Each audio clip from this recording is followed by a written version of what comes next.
திருவாரூர் ஒரு மாவட்டத்தோட தலைநகர். ஆனா திருவாரூர் பஸ் ஸ்டாண்டுக்கு NHல இருந்து சரியா ஒரு ரோடு இருக்காதே. கும்பகோணம், ஜெயங்கொண்டம், விருதாச்சலம், நீட்டாங்கலத்திற்கு புதிய ரயில் பாதை அமைக்கணும் என்ற கோரிக்கை 50 வருஷமா நிறைவேறாம இருக்கு. இந்த மாவட்டத்தில் ஒரு மந்திரி ஒருத்தர் இருக்கிறார். அவரோட வேலை என்னன்னு தெரியுமா? சிஎம் அவர்களுடைய குடும்பத்துக்கு சேவை செய்யறது. அவர் தான் அவருடைய வேலை. மக்கள் தான் இம்பார்ட்டன்ட்னு அவருக்கு நாம புரிய வைக்கணும். உங்களுடன் ஸ்டாலின், உங்களுடன் ஸ்டாலின், உங்களுடன் ஸ்டாலின் உங்க குடும்பத்துக்கு மட்டும்தான் சொல்லிக்கிறணும். மக்கள் கிட்ட அதை நீங்க சொல்லவே முடியாது. ஏன்னா நீங்க தான் மக்கள் கூடவே இல்லையே. இத நான் சொல்லல, ஒரு ஃபேமஸான ஒரு வார பத்திரிகையில் இதை மென்ஷன் பண்ணிருந்தாங்க. அதைத்தான் நான் ரிப்பீட் பண்றேன். அப்புறம் இன்னொரு முக்கியமான ஒரு விஷயம், நம்ம இந்த டெல்டா பகுதியில் இருக்கிற விவசாயிங்க ஒரு கொடுமையா ஒண்ணு அனுபவிச்சுட்டு இருக்கிறாங்க. அந்த புகார் ஒண்ணு வந்தது.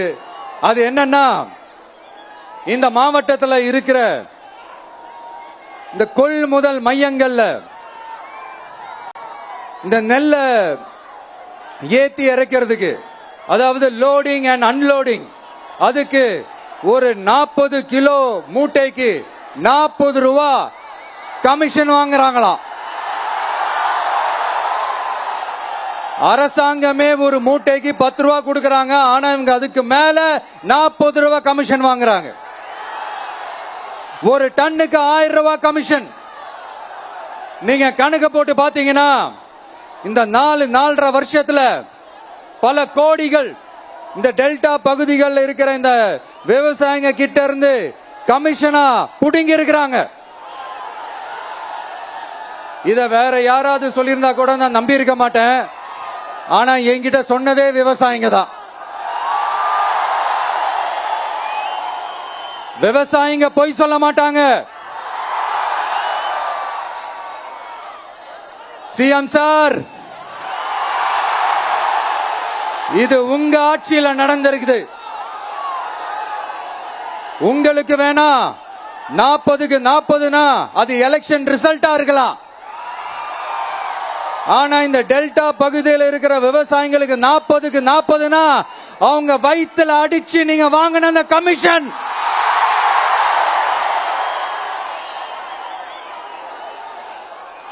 இது உங்க ஆட்சியில நடந்திருக்குது. சிஎம் சார், இதுக்கு என்ன பதில் சொல்ல போறீங்க?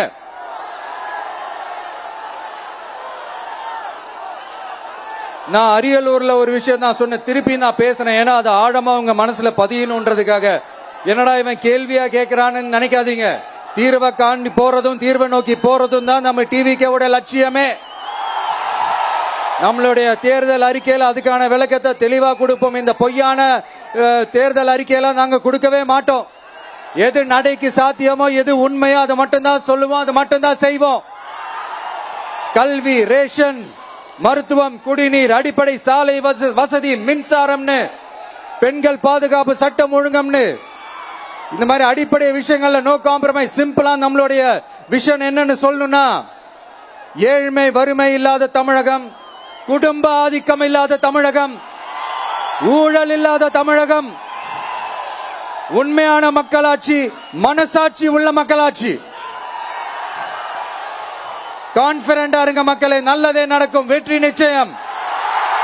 மீண்டும் சந்திக்கும் வரை நன்றி, வணக்கம். நண்பா, ஒரே ஒரு டவுட், எங்க போனாலும் இது வெறும் சும்மா கூட்டம், ஓட்டு போட மாட்டாங்கன்னு சொல்றாங்க. அப்படியா? இது என்ன சும்மா கூட்டமா?